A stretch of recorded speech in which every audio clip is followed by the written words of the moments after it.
What up? What it do? That's right. It's another upload this month. Some madness is going down, and I gotta share it with somebody, because if I share it with any regular old folks, they just ain't gonna believe me. So, last episode I was talking about this argument me and my mother got into, and me and my mother don't get along at all. And so I just got off the phone with her. She called me, and the first thing that she said was, "Do you work today?" I was like, "No." "Do you work tomorrow?" No, I don't know. Gotta talk to the manager. They're making a schedule. Good on behold, I've left that job. I've left the job that she thinks I have, or whatever have you. Give me one sec.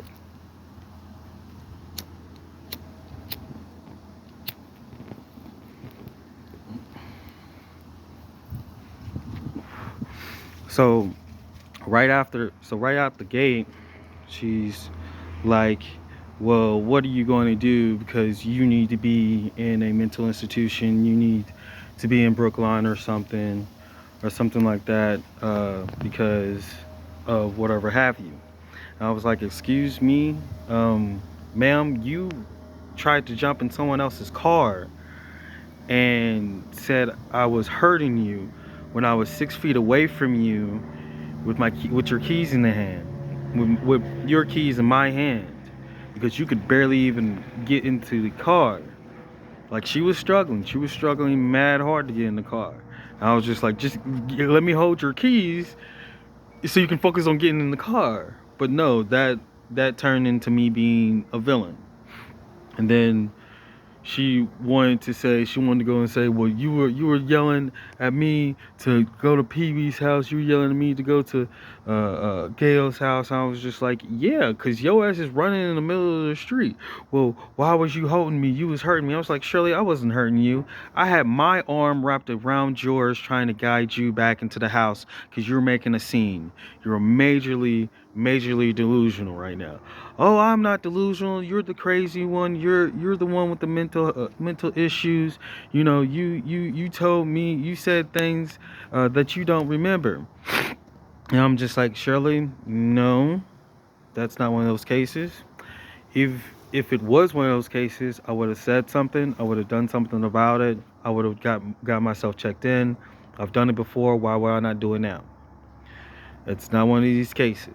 It was one of those cases now where you are literally using that cliche black man is a threat and I am a woman and he's trying to hurt me role, which hurts."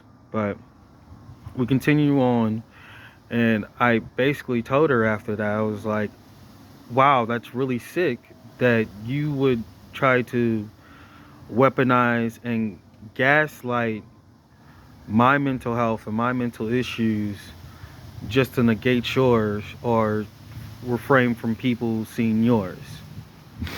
And what makes this shit so complicated is that I really don't know if she knows that she's doing this, but as much as I've had to deal with her in these situations, in these cases, she does know what she's doing. And so we get into the back and forth bickering of that about, well, if you well, okay, hold on, let me back it up. So I told her I was trying to help you, and you know what? You're getting older. But guess what? Who's going to be to blame when you get hurt, when you fall? Who's going to be called when when something happens to you? Me. Because you have gaslighted my name alone, let alone my actual existence, for so long that no matter good or bad, people are going to look to me to take responsibility of it, are going to take accountability of it. But after this year, there would be no more of that. There would be no more of that. I literally told her there would be no more of that. You are not going to steadily keep blaming me and villainizing me, and you playing this mindless victim, crocodile tear crying anymore. No more of it. No more of it. Come after this year, you will not have any excuse, and people are either going to see it from your own hands or mine. They're going to see it. I'm gonna let people know about this. This is ridiculous. This is absolutely ridiculous. Well, well, then we got into a whole spill about the past, and I blatantly told her, it was like, stop acting like I didn't take care of your house. I didn't take care of your home. I haven't tried to finance with it. Stop acting like I ain't tried to literally clean up your entire house. Stop acting like I ain't rip off the carpets off the floor. Stop acting like I ain't get on the roof and snake the roof and take off satellite dishes and cut your grass and rearrange your whole entire garage and your whole entire household. You tell people, you go out and tell people, oh, I don't cook, I don't clean, I don't do this, I don't do that, but actuality, I do, and you end up sabotaging it. And at the end of it, well, no, let me not get to the end. And she rebuttals with, it was a bunch of just insults, just a bunch of insults and insults and insults and insults, and oh, well, you chose to do this when I tried to help you. And I was just like, maybe because I didn't feel like that was the right path for me to take. Of course I don't say that, but of course she's not caring to hear that. Once again, if you're aiming an insult at someone, you really don't care about your actions at that time, which at those times a lot of her actions was to sabotage me or get me in a more vulnerable position for her to take control over myself and her to negate her accountability and her responsibility. Then she wanted to bring up my dad, which my father's not here, my father's not even around, but she wanted to randomly blow in my dad. I'm just like, what's that have to do with this right now? Absolutely nothing. But she wanted to start bringing up about how my dad went to jail, and my story is that basically she had she had some involvement of him going to jail, which why would I lie about that? There's no reason for me to lie about that. I remember as clear as day the day when she called the detective and was like, yes, I want to make this anonymous, whoop de scoop this, my son's father is stealing from his father, which was not true. He was actually having to do paperwork that my grandfather really should have done, but he couldn't because he was illiterate, and he was illiterate and could not read or write anything at that time. And I just blatantly told her, it was like, you had some involvement in it. And then she blew up on that and said, oh, well, you and him try to blame me, see, your dad's lying. I was just like, no, that's what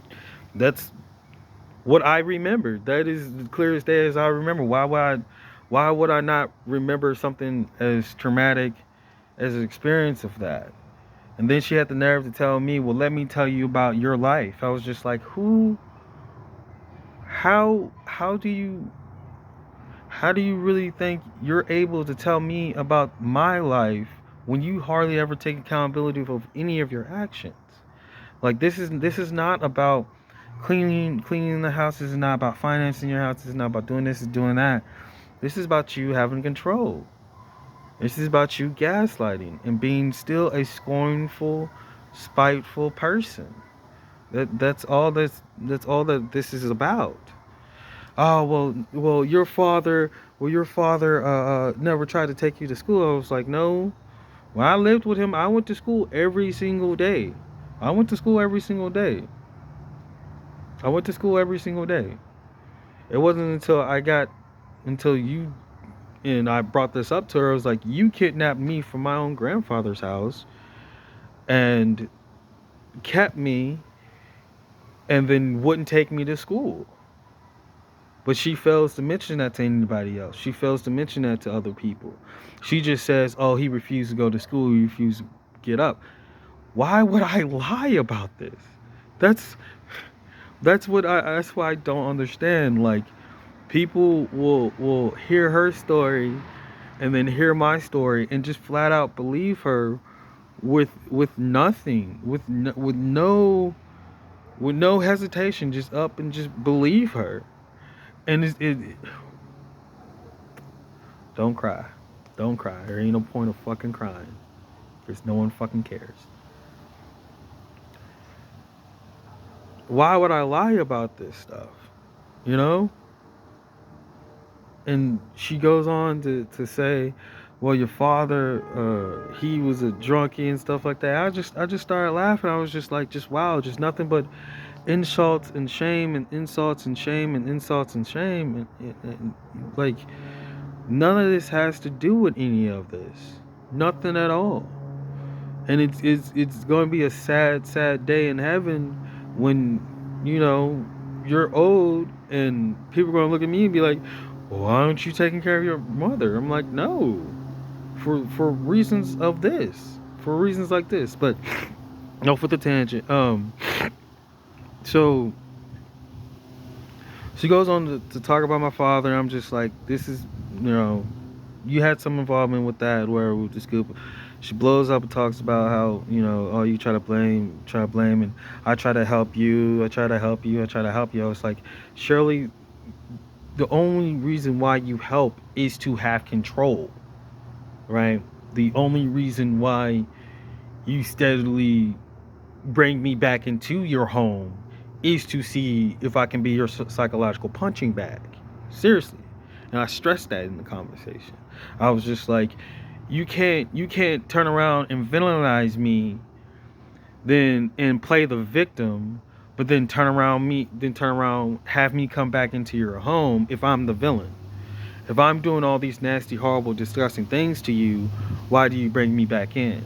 Oh, well, I try to be. I want to be a good mother. I want to be a good mother. I was like, no, that's bullshit. That's malarkey. That's what you tell people. But me and you both know behind closed doors, what you have said to me throughout my entire life. You have deliberately, since you and my father split, have villainized me to a point now in my life. Now there's no matter what. Regardless if you like it or not, people are gonna just say, well, why don't you go to Leroy? Why don't you have Lee do it? Why don't you have Lee do it? Give me one sec.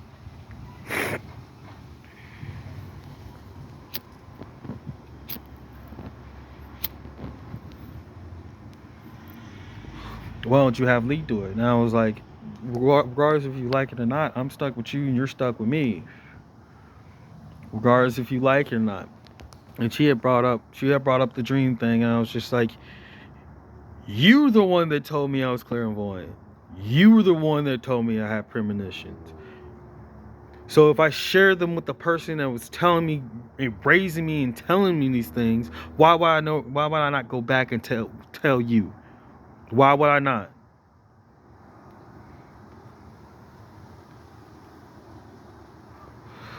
And that was early, that was in the beginning of the conversation, but it's no here nor there.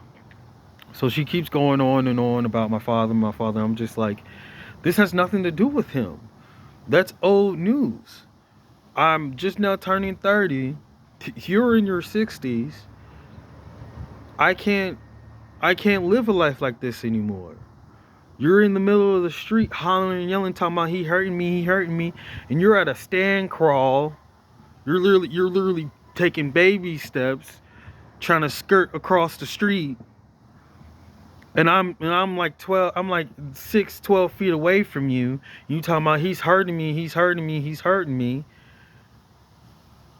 And just it was just nothing but, oh, well, your mental health, your mental issues. I was just like, you're trying to weaponize my mental issues that I've gotten actual help for. I continuously get actual help for. I continuously do research for and on.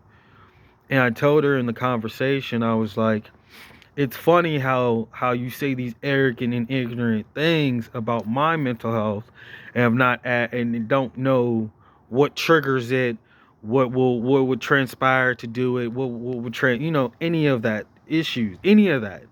You just blatantly, oh well, you're a drunk, you're alky, you have mental health issues, this, that, and the third. Just flat out, just shame. Just flat out, just shame. I was just like, Shirley, there's going to be a moment in time in your day where you don't have that excuse anymore, and people are going to see it. People are going to know it, and people are going to be aware of it.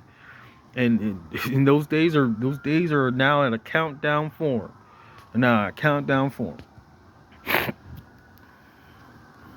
And I didn't.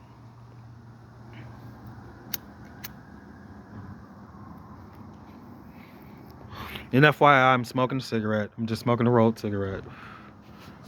But it's going to be